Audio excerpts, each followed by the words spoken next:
Seperti inilah kondisi Sports Center Kota Lubuk Linggau yang terletak di Kelurahan Petanang, Kecamatan Lubuk Linggau Utara 1, Kota Lubuk Linggau yang terbengkalai. Sejumlah bangunan di kawasan tersebut tampak mangkrak dan tak terurus akibat tidak dirawat oleh pemerintah setempat, seperti bangunan gedung bola voli dan juga kolam renang, di mana kondisi gedung ini banyak yang sudah rusak, kaca jendela pecah ditambah sampah serta bangunan ditutupi semak belukar.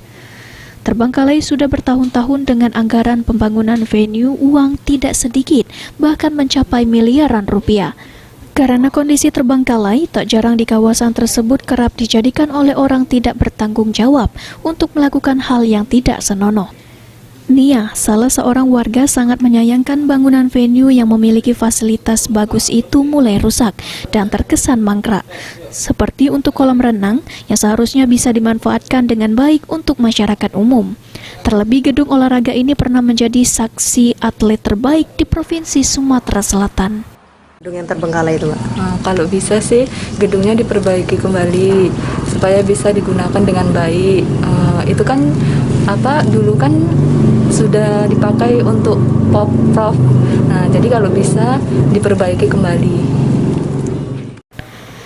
Tripal TV.